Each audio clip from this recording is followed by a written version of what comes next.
الحمد لحضرة الجلالة والنعت لخاتم الرسالة، أما بعد. أعوذ بالله من الشيطان الرجيم، بسم الله الرحمن الرحيم.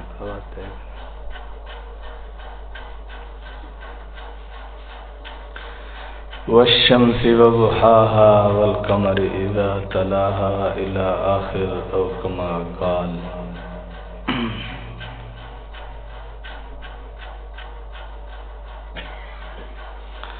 رب کریم نے یہاں قسمیں کھائی ہیں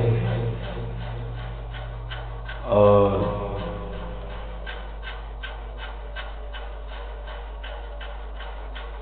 یہ فرمایا کہ نفس انسان اس کے اندر دو چیزوں کو اللہ رب العالمین نے القاء فرمایا ہے، فسق و فجور کو اور تقویٰ طہارت کو. تو اس سے پہلے قسمیں اٹھائی ہیں، فرمایا والشمس وضحاها، قسم ہے سورج کی اور اس کی پھیلی ہوئی دھوپ کی.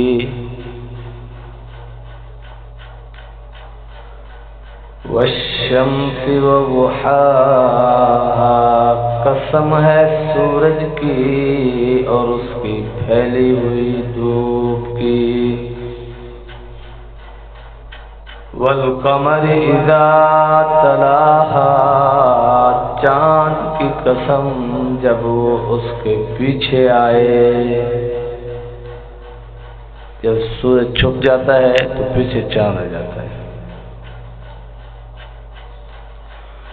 والنہار اذا جلاها،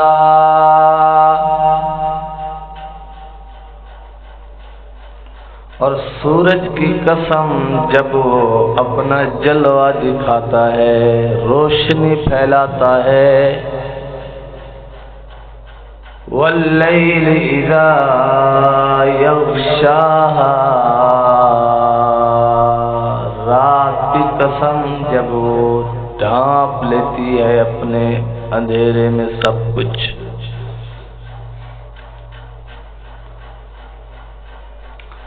والسماء وما بناها، آسمان کی قسم اور اس ذات کی قسم جس نے اس آسمان کو بنایا ہے. اتنا بڑا آسمان ہے، دھرتی ختم ہو جاتی ہے، پہاڑ شروع ہو جاتے ہیں، پہاڑوں کا سلسلہ ختم ہوتا ہے، سمندروں کا سلسلہ شروع ہو جاتا ہے، سمندروں کے بیچ میں جزیرے ہیں. تو اس سارے ان علاقوں کے اوپر آسمان مشتمل ہے اور اس کے آخری کنارے کا کسی کو کوئی پتہ نہیں ہے.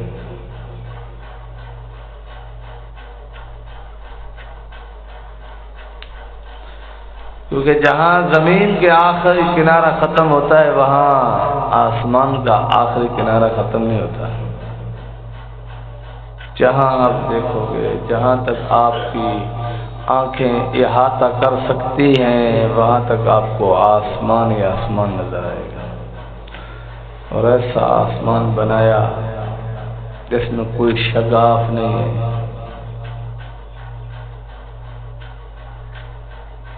کوئی شگاف نہیں،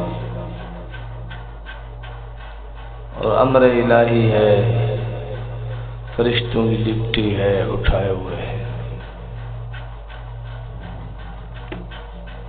ایسی مضبوط انسان کے اوپر چھت بنائی اور آسمانوں پر پہنچنا کسی کے بس کی بات نہیں. اتنا بلند ہے، اتنا اونچا آسمان ہے. زمین اور آسمان کے درمیان میں مختلف احوال ہے، ایک لیمٹ ہے، اس سے اوپر انسان نہیں جا سکتا. اس کے بعد معاملہ ختم ہو جاتا ہے. اور آسمانوں سے اوپر صرف ایک ہستی سرکار دو جہاں صلی اللہ علیہ وسلم تشریف لے گئے۔ فرشتوں کا آنا جانا تو ہے، انسانوں میں سے پہلے آسمان پر سیدنا عیسیٰ علیہ السلام موجود ہیں، زندہ ہیں، بیٹھے ہیں۔ یہودیوں نے آپ کو قتل کرنے کا منصوبہ بنایا تو رب کریم نے حضرت عیسیٰ علیہ السلام کے ماننے والوں میں سے ایک پر جناب عیسیٰ علیہ السلام کی شکل کو مشابہ کر دیا، مشتبہ ہو گیا۔ وہ لوگوں نے اسے عیسیٰ سمجھ کر شہید کر دیا، جبکہ رب کریم نے جناب عیسیٰ علیہ السلام کو آسمانوں پر اٹھا لیا۔ پہلے آسمان پر آپ ہیں، اور عجیب القدرت نظام ہے کہ ہر انسان کے متعلق رب کریم زمانے کا فیصلہ الگ الگ کر سکتے ہیں۔ حدیث پاک میں آتا ہے جناب عیسیٰ علیہ السلام جب آسمان پر اٹھائے گئے تو اس وقت انہوں نے غسل کیا، ان کے سر کے بال گیلے اور بالوں سے پانی کے قطرے جیسے آدمی نہا کے نکلتا ہے، فرمایا جب اتریں گے تو ایسے ہوں گے۔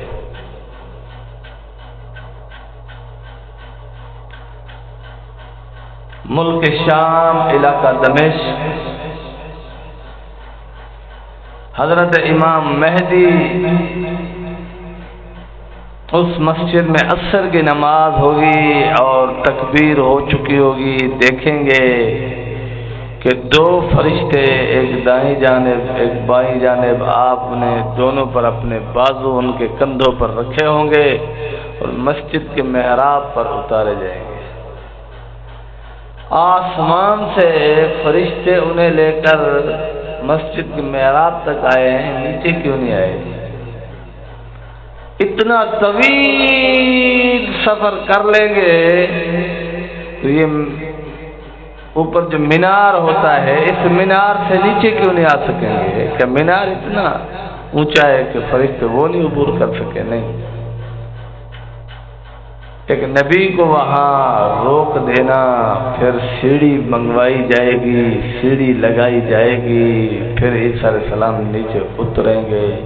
یہ سبق دیا گیا ہے کہ دنیا دار الاسباب ہے، یہاں ٹکر روزی کمانے کے لیے جد و جہاد، کوشش، اسباب اختیار کرنے پڑیں گے، ایسے کام ہو جائے گا۔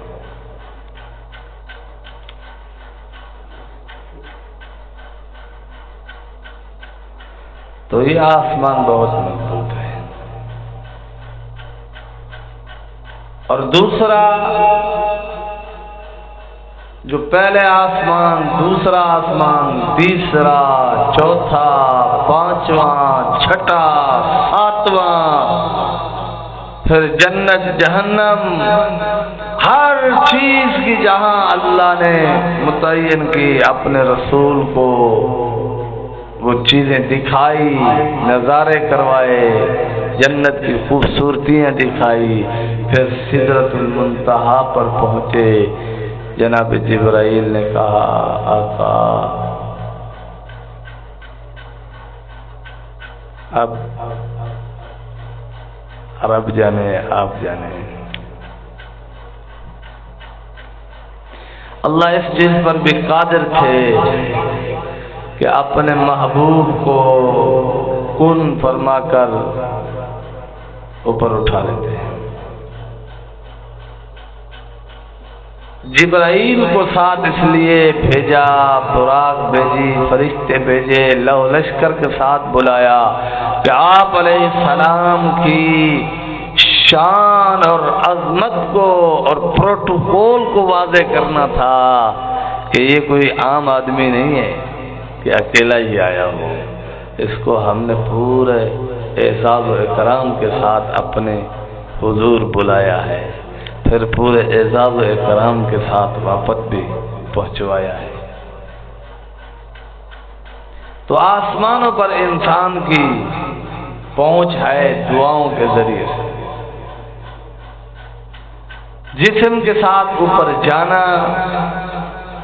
جناب رسول اللہ صلی اللہ علیہ وسلم کا ثابت ہے۔ اب بھی کچھ لوگ ایسے ہیں حضور صلی اللہ علیہ وسلم کی معراج کے منکر ہیں، اب بھی ہیں ایسے لوگ۔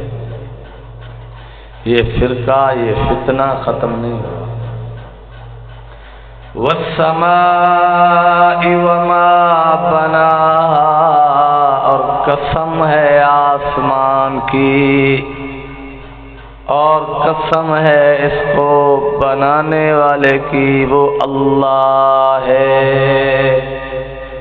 وَالْأَرْضَ وَمَا طَحَاهَا، قسم ہے زمین بنانے والے کی، قسم ہے زمین کی اور زمین بچھانے والے کی۔ زمین بنائی بھی اللہ نے، بچھائی بھی اللہ نے، جب چاہیں گے اس نظام کو لپیٹ دیں گے۔ چاہے کوئی 100 ایکڑ زمین کے مالک ہونے کا دعویٰ کرے، چاہے کوئی 1000 ایکڑ زمین کے مالک ہونے کا دعویٰ کرے، چاہے کوئی 1,00,000 ایکڑ زمین ہونے کا مالک ہونے کا دعویٰ کرے، چاہے 1 کروڑ ایکڑ زمین کے مالک ہونے کا دعویٰ کرے، چاہے 1 ارب ایکڑ زمین کے مالک ہونے کا دعویٰ کرے، یہ جو ملکیت ہمیں عطا کی گئی ہے یہ دائمی نہیں ہے، حقیقی نہیں ہے، یہ ملکیت مجازی ہے۔ اگر حقیقی ہوتی تو رب کریم احکام بیان نہ کرتے۔ اس لیے جب انسان قیامت کے دن دوبارہ اللہ کے حضور کھڑا کیا جائے گا، اللہ سوال فرمائیں گے، میں نے آپ کو صحیح سالم جسم دیا، پتہ کیا کیا؟ چوری، بدماشی، زنا، بدکاری کیا کیا؟ یا پھر مجھے راضی کیا؟ مال عطا کیا، کہاں خرچ کیا؟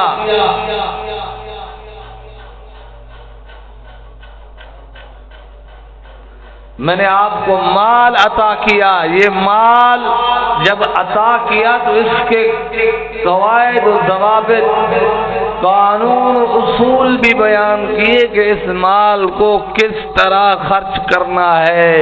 اللہ کی مقرر کی ہوئی حدود سے تجاوز کر کے جب مال خرچ کرے گا تو اس کا یہ جواب دہ ہوگا۔ تو اس کا مطلب ہے کہ یہ امیری، غریبی، یہ دائمی بھی نہیں ہے اور یہ حقیقی بھی نہیں ہے، یہ مجازی چیزیں ہیں۔ اور یہی وجہ ہے ٹکر شکر کھا کے ہر کوئی سوتا ہے۔ یہ جو تھوڑے بہت فاقے ہوتے ہیں نا تو کہتے ہیں غریبی نہ ہویا، وہ بڑے بڑے امیر بھی ایسے ہیں، بڑے بڑے مالدار بھی ایسے ہیں کہ آپ کو بظاہر وہ بنگلوں میں نظر آئیں گے، بڑی بڑی گاڑیوں میں نظر آئیں گے، لیکن ان کی صحت کا مسئلہ ہوتا ہے، وہ کھانا زیادہ نہیں کھا سکتے، حد سے تجاوز نہیں کر سکتے، ایک لقمہ بھی زیادہ کھا لے کام خراب ہو جاتا ہے، صحت بگڑ جاتی ہے۔ وہ زندہ رہنے کے لیے کھانا نہیں کھاتا، کم کھاتا ہے، تھوڑا کھاتا ہے، اور غریب زندہ رہنے کے لیے روٹی ٹکر کماتا ہے۔ تو یہ اللہ کا عظیم الشان بے مثال نظام ہے۔ ہماری سمجھ عقل فہم میں آئے یا نہ آئے۔ والارض وما طحاها، قسم ہے زمین کی اور اس کو بچھانے والے رب کی، ونفس وما سواها، قسم ہے انسانی جان کی اور اس کو مزین کرنے والے رب کی، برابر بنانے والے رب کی، اس کو ٹھیک بنانے والے رب کی۔ رب کی مرضی ہے، رب جیسے چاہے بنا لے، کسی کو اندھا بنائے، کسی کو کانا بنائے، کسی کو بہرا بنائے، کسی کو گنگا بنائے، کسی کو پاگل بنائے، کسی کو لولا بنائے، کسی کو لنگڑا بنائے، کسی کو صحیح سالم بنائے۔ فخر نہیں کرنا چاہیے کبھی کہ کوئی اپنی قابلیت کی بنیاد پر صحیح سالم نہیں ہے، اللہ کے فضل کی بنا پر، اللہ کے کرم کی بنیاد پر تیرا بدن صحیح ہے۔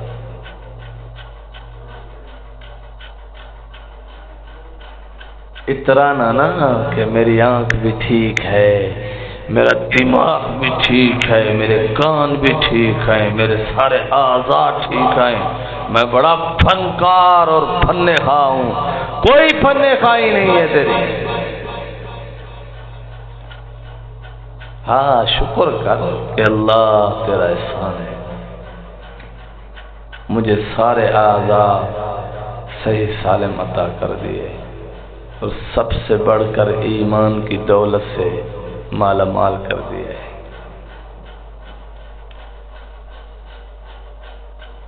ایمان آپ کے اعضاء سے بھی قیمتی ہے۔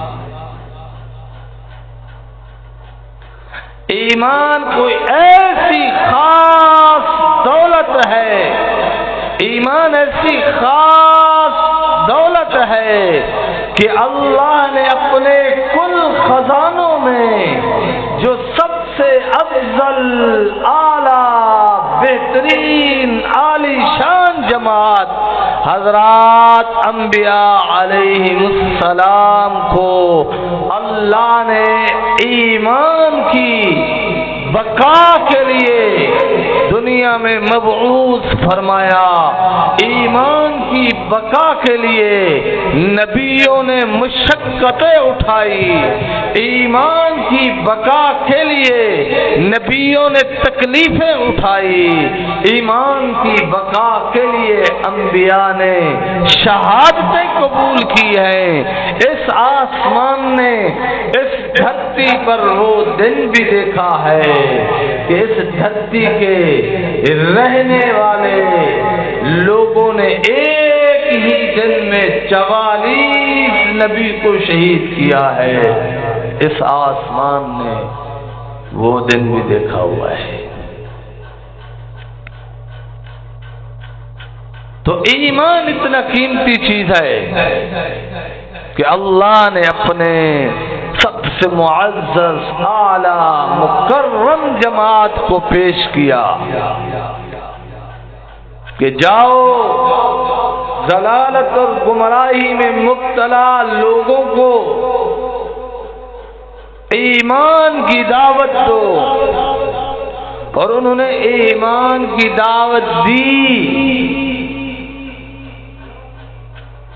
اور مجھے اور آپ کو دکھایا کہ سب سے اعلیٰ عرفہ نبی جس کے لیے رب نے پوری کائنات کو وجود عطا فرمایا، اس پیغمبر کو بھی دنیا کے ایمان کی سلامتی اور بقا کے لیے اللہ نے فرمایا میرا محبوب کھڑا ہو، میری وحدانیت اور توحید کا پیغام دے ان کو۔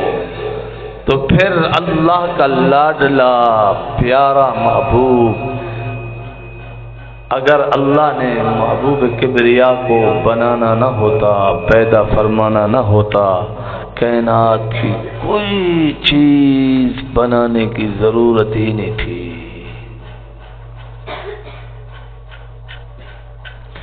بڑی سے بڑی چیز، چھوٹی سے چھوٹی چیز، سب سرکار دو جہاں صلی اللہ علیہ وسلم کا صدقہ ہے۔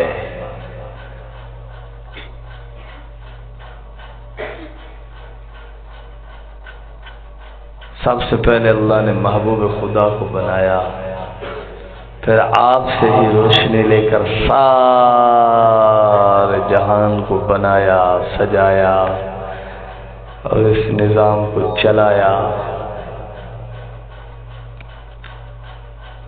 سارے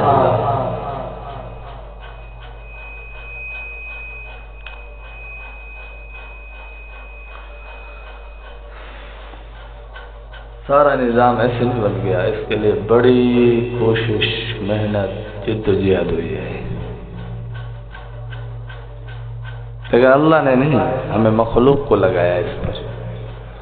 اللہ نے تو 6 دن میں جو آسمان زمین یہ سارا مابین نظام بنایا، یہ 6 دن کن کہتے فیکون ہو جاتا، لیکن نہیں، ہمیں سمجھانا مقصود تھا، ہماری تربیت مقصود ہے، ہمارا مزاج بنانا مقصود ہے کہ ہر چیز ایسے آنن فانن نہیں ہوتی، محنت کرنی پڑتی ہے، جد و جہد کرنی پڑتی ہے، نظام کو باقی رکھنے کے لیے، نظام کو تقویت دینے کے لیے اپنی خواہشات کو ذبح کروانا پڑتا ہے،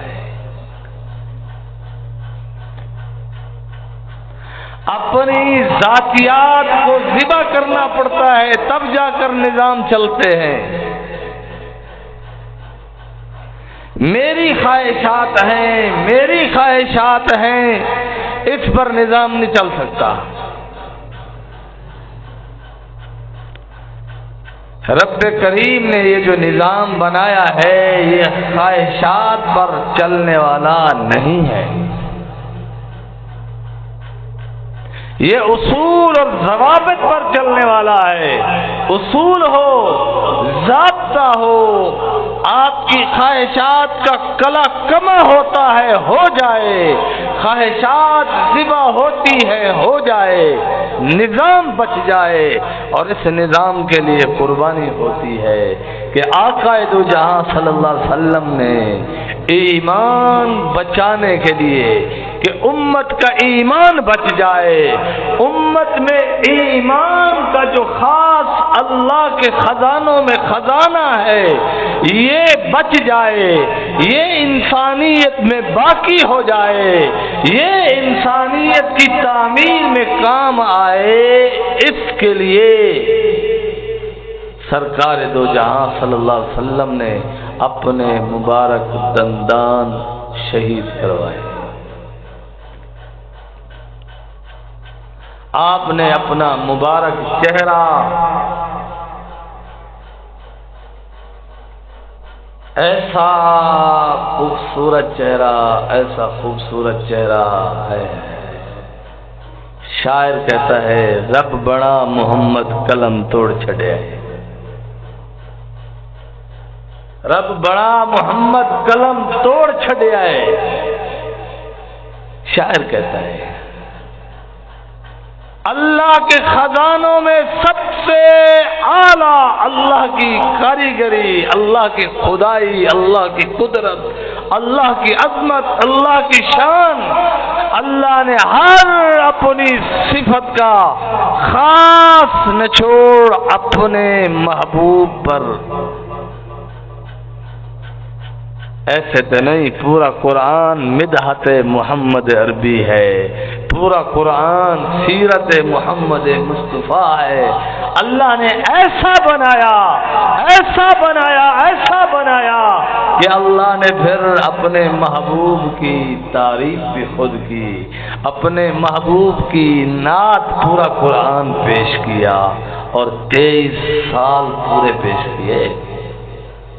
ایک ایک حرف میرے آقا کی سیرت ہے، ایک ایک حرف میرے آقا کی نبوت کا نظارہ ہے، قرآن کا ایک ایک حرف میرے آقا کا حسن ہے، قرآن کا ایک ایک حرف میرے آقا کا اخلاق ہے، میرے آقا کی محنت کا بیان ہے، میرے آقا کی جد و جہد کا بیان ہے۔